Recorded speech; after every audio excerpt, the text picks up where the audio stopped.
Ba ba ba da da da da da da da da da da da da da da da da ba ba da ba da ba da ba da ba da ba da ba da da da ba da ba da ba ba. This is it. This is for everything. The whole shebang. All the marbles. We are down to 2.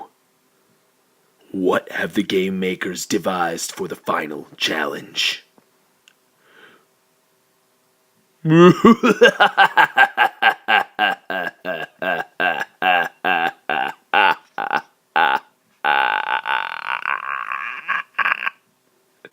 That's right, a construction challenge, where each of the tributes would be given a set number of resources, be forced to build something to accomplish a task.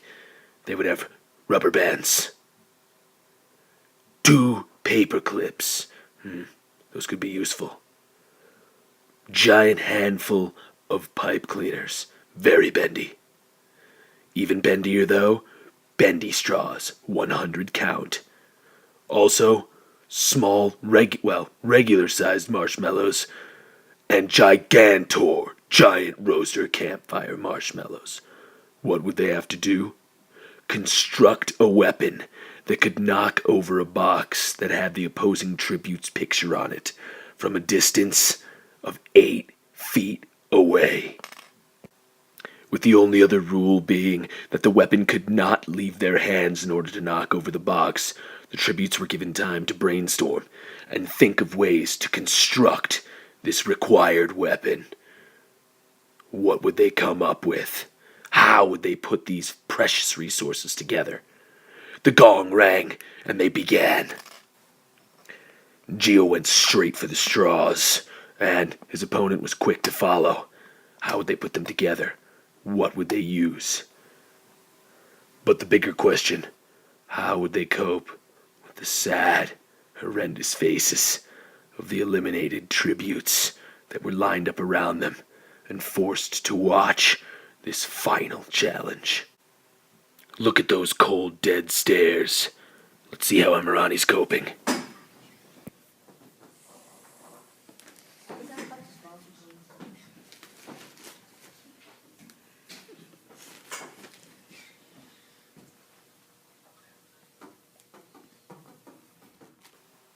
Both tributes had decided to use the marshmallows as some sort of cement to hold their items together. Giovanni went for pipe cleaners, Amirani the straws. But little did they know that they'd be receiving new resources 5 minutes into the competition. 4 pencils and 5 index cards each. Neither one of the tributes seemed too excited about using them, though. Let's check back in. They're making everything soft. Mm-hmm. Do we have to use marshmallows? I don't know if you heard that last line there. That was Amirani realizing that marshmallows were not going to work to hold together a weapon of this size. She immediately began constructing a much more complicated, much stronger weapon.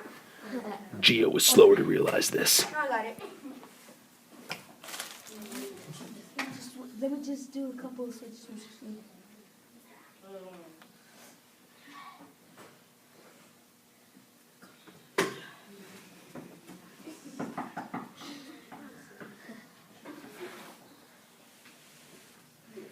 Should I make it a little more?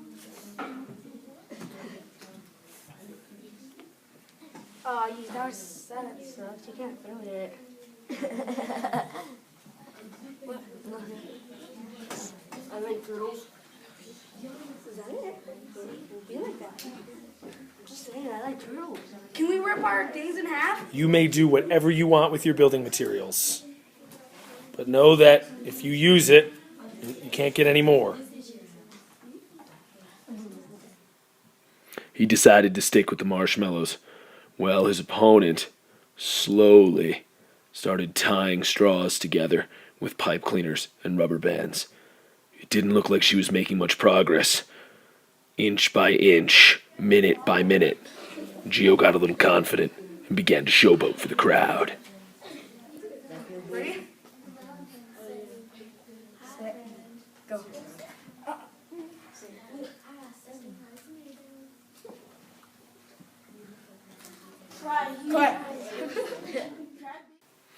Was he salting wounds, or was his showboating going to cost him?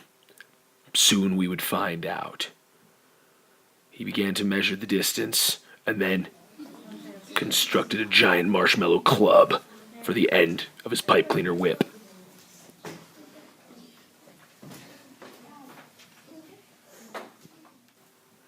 Were these to be our boy from District 1's brightest moments in the arena, and simultaneously Emirani's last? Let's see what the crowd thinks. Devon, you're a citizen of Denver. Who do you think has the better structure so far? Gio, Why do you think Gio? because he works hard and he, is making the marshmallows in a row. What do you think about Emirani's structure? He's pretty cool. I like it too. I Cool. think Gio's better. Awesome. He's got the marshmallows in a row. You can't argue with that logic now, can you? Let's see what some other people think.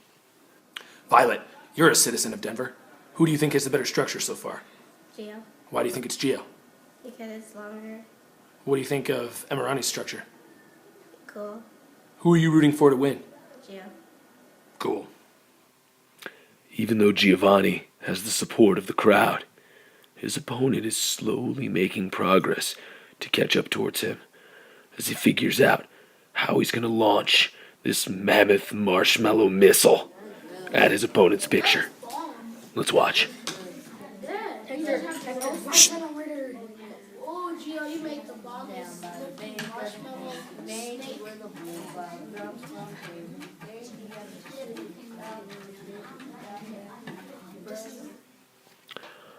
It's almost like the girl from District 2 is in a world of her own.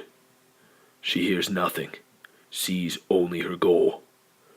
As Giovanni quickly runs out of resources, things start to fall apart for him.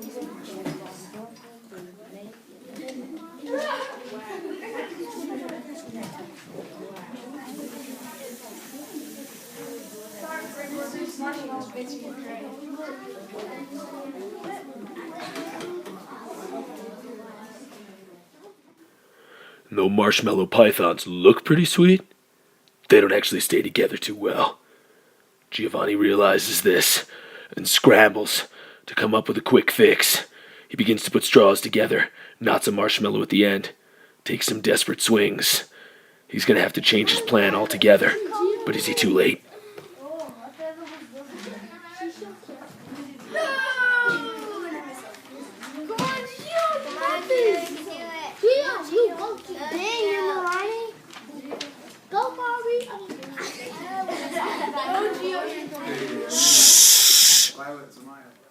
This is it, the final sequence.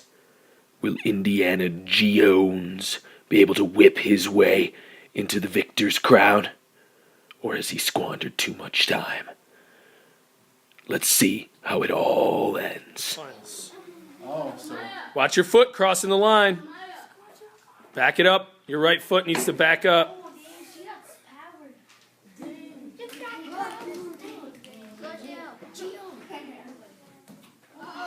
So close.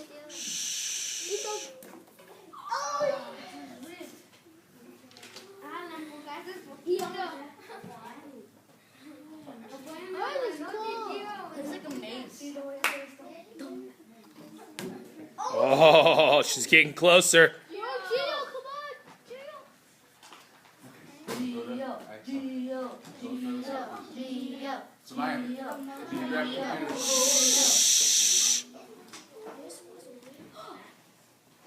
Your arms can reach as far as they want, but don't let your feet cross that line.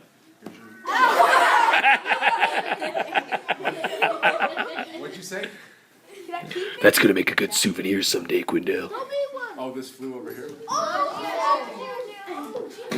Oh!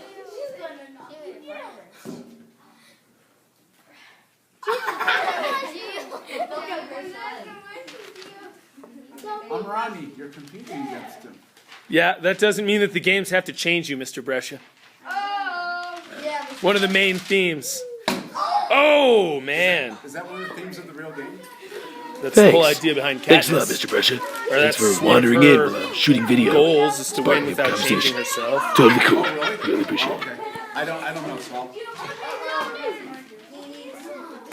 Oh! And our victor for the first annual President C's Hunger Games. Give a round of applause for Emirani, everybody. You said off.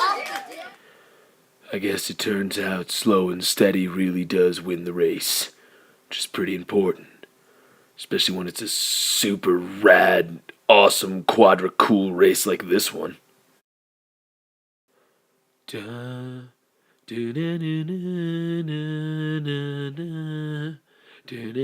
survived the cornucopia, escaped hot lava, hunted mocking jays, and gathered fasuzel berries in the forest. That kid ran from mutations like no one else. But ultimately, when his picture fell to that giant marshmallow mace, so did all of his hopes and dreams of leaving as victor. Goodbye, Geo. The girl from District 1 had done it, risen to all challenges, defeated all adversaries, faced all of her fears. We started with 10, and now only one remains. This should be a happy time for her, but in her moment of ultimate victory, she can do nothing but think the horrible, terrible things that she has seen and done since she began these games. Faces begin to flash through her head, bitter memories of defeated adversaries, the look of pain and anguish on their face, and their faces as she trampled over them and through them in her single-minded hope for victory. Will she ever be able to forget? Will she ever wake up one morning without the burden that she now carries? Will she ever be able to live with herself again? These are answers that neither you nor I can come upon. Demons that she will have to face herself. After all, the cost of victory so high, perhaps it was her opponents who were the real lucky ones. Their pain and their suffering has ended. But our girl from District 1 will be forced to live with what she's done forever. And thus ends our first ever Hunger Games competition. I guess congratulations are in order for our girl from District 1.